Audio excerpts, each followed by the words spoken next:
Pagi masih muda, kabut tipis menggantung di antara pepohonan dan perbukitan. Suasana pedesaan terasa hidup, namun tetap damai. Akhir Maret yang cerah. Selasa pagi ini, saya kembali mengayuh sepeda, melanjutkan latihan persiapan 10.000 km, melintasi Sumatera, Jawa, hingga Bali. Bapak, Gemericik air terdengar di sepanjang jalan, mengiringi kayuan pedal. Sawah-sawah yang sebagian telah dipanen kini digenangi air, dipersiapkan untuk musim tanam berikutnya. Lanskap ini memberikan rasa tenang, seolah perjalanan ini bukan hanya latihan, tetapi juga bentuk perenungan. Namun tidak semua jalan bersahabat. Jalan pedesaan yang saya lintasi banyak yang rusak, bergelombang, berlubang, dan cukup menguras tenaga. Konsentrasi harus terus dijaga agar tetap aman. Udara masih dingin ketika saya memulai perjalanan selepas subuh, dengan satu tujuan, menuntaskan rute sejauh 120 km hingga pantai Gelagah, Kulon Progo, lalu kembali ke Jogja. Memasuki Imogiri, suasana berubah. Aktivitas masyarakat sudah ramai, bahkan sebelum matahari benar-benar muncul. Pasar sudah hidup, penuh dengan transaksi dan interaksi.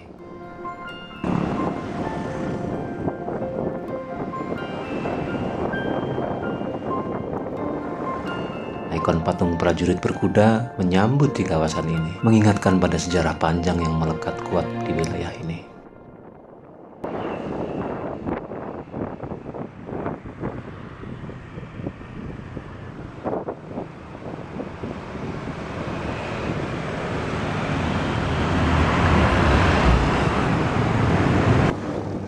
Rute hari ini membawa saya melewati Pleret, Imogiri, Gumuk Pasir Parangkusumo, Pandansimo, hingga menyusuri jalur lintas selatan. Sebuah rute yang tidak hanya menantang fisik, tetapi juga menghadirkan pengalaman visual yang begitu kaya.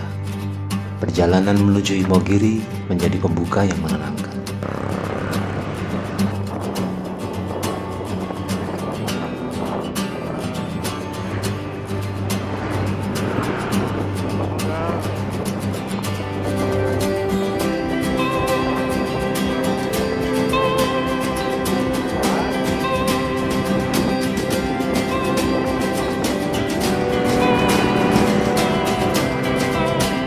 Dari Imogiri, saya melanjutkan perjalanan menuju kawasan Gumuk Pasir di Parangkusumo. Saya melintasi jembatan kretek yang membentang di atas aliran Sungai Opak. Kabut mulai menipis dan cahaya matahari perlahan mengambil alih langit pagi.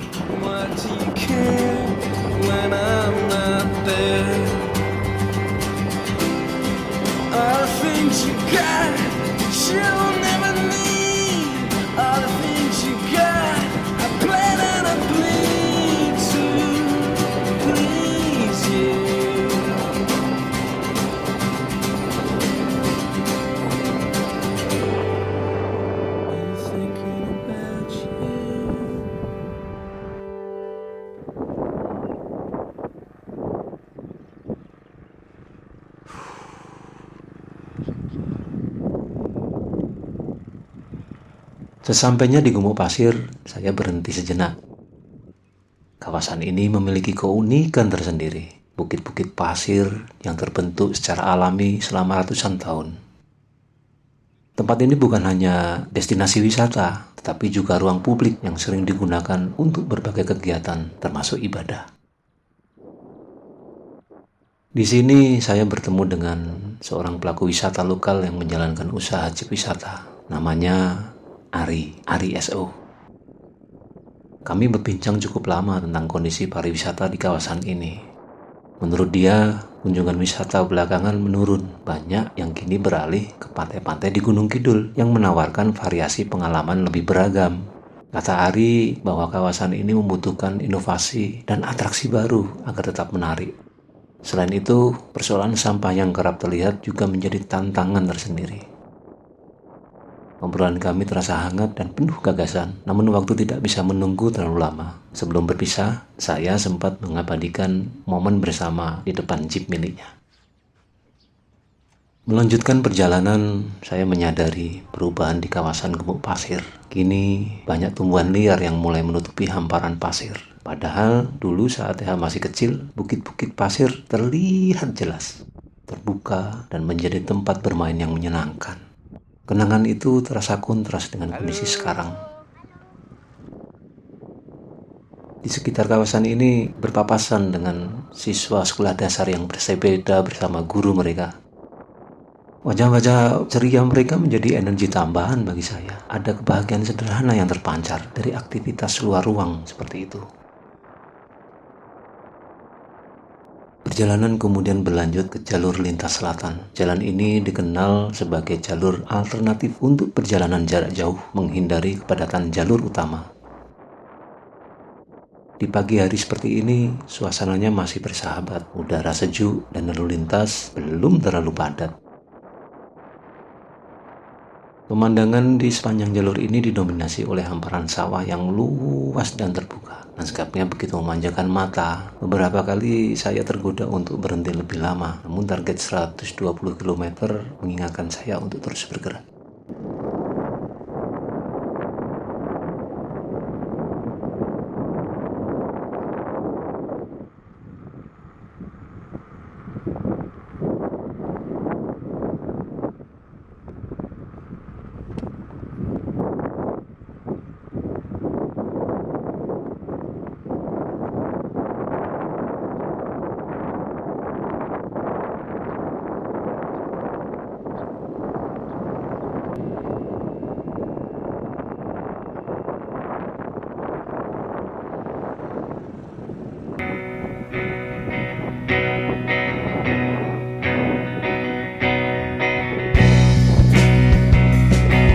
Sepanjang perjalanan, saya melewati dua muara dan beberapa sungai yang membelah wilayah pedesaan.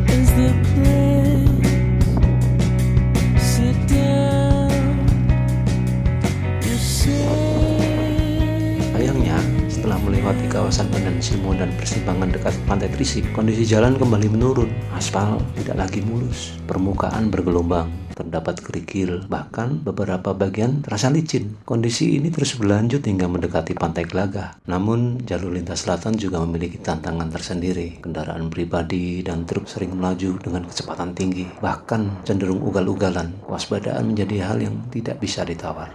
Selain itu, jalur yang panjang dan relatif monoton ini bisa memicu rasa bosan. Untuk mengatasinya, saya mencoba tetap fokus menikmati setiap detail perjalanan. Angin yang menyentuh wajah, suara ban di atas aspal, hingga ritme napas yang mulai teratur. Meski begitu, setiap perjalanan selalu memiliki ceritanya sendiri. Tantangan, keindahan, pertemuan, dan kenangan semuanya menyatu dalam setiap kilometer yang ditempuh.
Hari ini bukan hanya tentang mencapai angka 120 km, ini tentang konsistensi, tentang memahami batas diri, dan tentang menikmati proses menuju perjalanan yang jauh lebih besar di depan. Dan ketika roda terus berputar, saya tahu ini baru permulaan.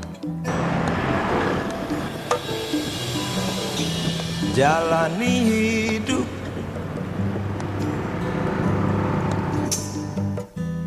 tenang, tenang, tenanglah seperti karang. Sebab persoalan bagai gelombang. Tenanglah, tenang, tenanglah sayang.